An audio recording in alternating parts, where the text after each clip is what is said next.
everyone, I'm Sonic, Sonic98, bringing you some video games, TV news, and more. So today we're going to be reviewing Transformers Robots in Disguise Season 2, Episode 15, Strongarm's Big Score. Now, notice I didn't say this episode is Season 3, Episode 2. So, as it's just been confirmed that this is actually the fall event. All these mini episodes, like just history lessons, these are actually the fall event that is going to be happening in America soon, just that Canada's airing it earlier. So, for all intents and purposes, from now on, this series will be known as I'm going to call it Season 2.5 / basically the second half of Season 2. So for all intents and purposes, we are reviewing Transformers Robots in Disguise Season 2, Episode 15, Strongarm's Big Score. So I gotta say, this episode is a step up, definitely, from the first episode, or the first episode of Season 2, second half, history lessons.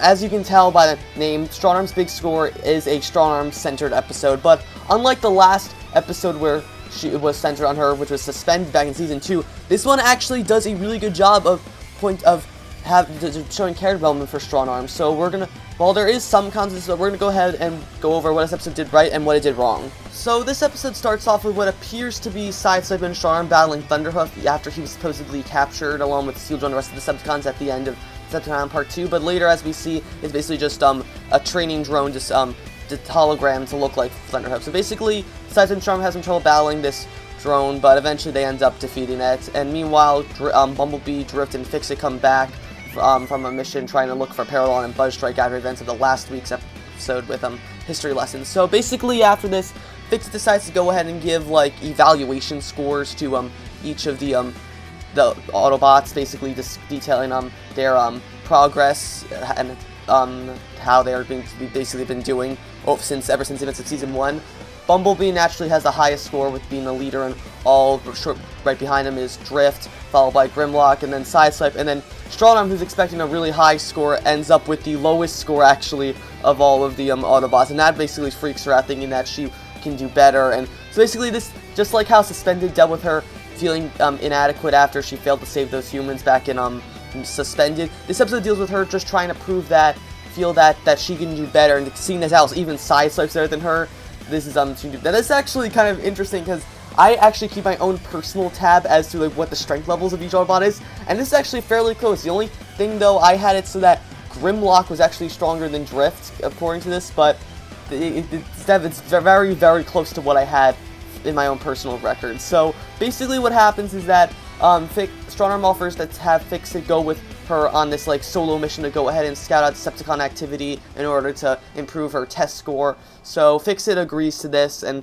basically leaves Denny and Russell in charge, while Bumblebee, Sideswipe, and Grimlock and Drift doing their own thing. So Strongarm and Fix-It go to check out Decepticon activity. Now, as they're heading out, they arrive at this dormant volcano where a new land estate is being built on. Now, Strongarm cites this as being the first Autobot base on Earth. Now, even though we've never seen the Autobots from Transformers Prime live in this volcano, we can assume it was confirmed in Transformers Prime that they did have another base before they ended up being taken into Jasper, Nevada by the military. So it could be very possible that this was their base they were using in the meantime. Also, this actually acts as a nice nod to the G1 Transformers cartoon, in which the Autobots there had their base inside a volcano, in which their spaceship, the Ark, crashed into it. So that's a nice nod there. So after Strongarm and Fix-It arrive, they do some investigating, in which they find that several tunnels have been dug that are new, and they end up running into this one Decepticon named Scatterspike, who's basically a female version of Quillfire, who was last seen in, I think, Season 2, Episode 9, Impounded. And she's got this minicon called Sawtooth. Now, just like Buzzstrike back in the last episode History Lesson, Sawtooth is another unaligned minicon who seems to possess the sort of ability to transform into a weapon that Scatterspike can use and control others with it.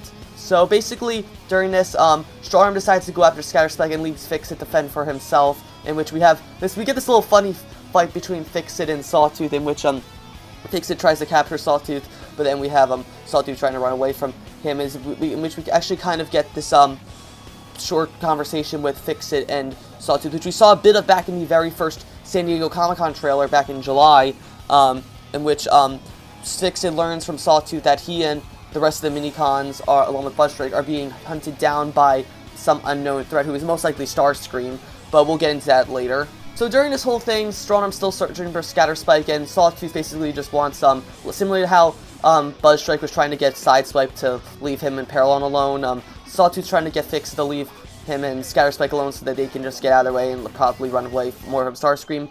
But in their result, they accidentally activate this drill that reignites the volcano, so everyone's running for their lives out of the volcano, in which and during Strongarm ends up getting hit by some of Scatterspike's quills, similar to like how Quill Fire hit Bumblebee and Strongarm in Season 2, in which it has random effects every time. So in Strongarm's case, what happens is that basically it allows it injects like some sort of serum into her veins that basically attracts any metal objects towards her. So basically this is very reminiscent of Transformers Prime. I think this was in Season 1, Metal Attraction, in which RC and Bulkhead got stuck to each other for the majority of the episode. In this case, Strongarm's running for her life out of the volcano while like several metal objects are being stuck flying towards her, including Scatterspike. So she ends up getting stuck to Strongarm, and the two of them tumble down the volcano's cliffside, but eventually they end up, the toxin wears off, Strongarm ends up escaping. She takes down Scatterspike and gets her, but then Fix-It calls for help, so she leaves Scatterspike for Bumblebee, Sideswipe, and Drift, and Grimlock, while Strongarm goes to help Fix-It save the volcano before it erupts. So, but in that though, Sawtooth is able to get Scatterspike free, and they escape before Bumblebee and everyone else can arrive. So Strongarm thinks she's screwed up at this point, feels that she's going to give me a lower score, but Fix-It says otherwise and decides to raise her score by 1.5 points.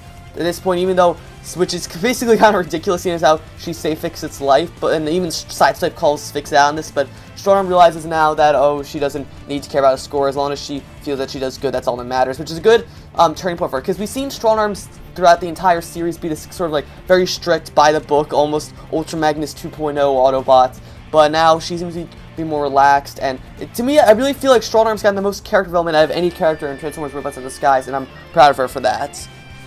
So I'm really glad hope to see that we can expect more growth from her in the rest of this series.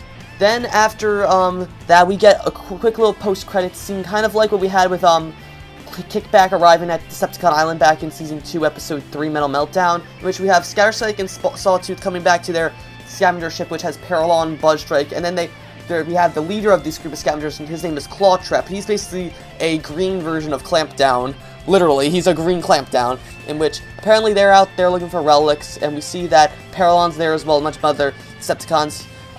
They've got Buzzstrike there, but then while Scatterspike's talking to Clawtrap, Sawtooth is pulled away by this other Minicon named Aerobolt, who is another unaligned Minicon, and he says that they have to be careful because of who's chasing them, most likely Starscream once again, and that they need to, that they're thinking of possibly, and then Sawtooth tells them about the Autobots and that they could perhaps maybe protect them more than the Decepticon scavengers could, but Aerobolt doesn't trust them and says that they should just escape when they get the chance. So that's pretty much it. Now, I know I said that there would be some contest episode, but not really. I mean, the only real kind of think of is that it's another Strongarm and Fix-It episode, and perhaps maybe we've been getting too much growth from Strongarm in this series. I mean, while we've seen Sideswipe get some growth, I really think that we need to, and even with Bumblebee too. Bumblebee's got a decent amount of growth. Sideswipe is a character who I feel like does not get enough growth. I mean, we've seen a couple episodes that are dedicated to him, but not as much as Strongarm has. So I'm really hoping that in the future, even with Drift, who we barely got to see any growth from Drift, so I'm really hoping we get to see more of him in the future and less of Strongarm. I feel like she's grown enough. Maybe give her some,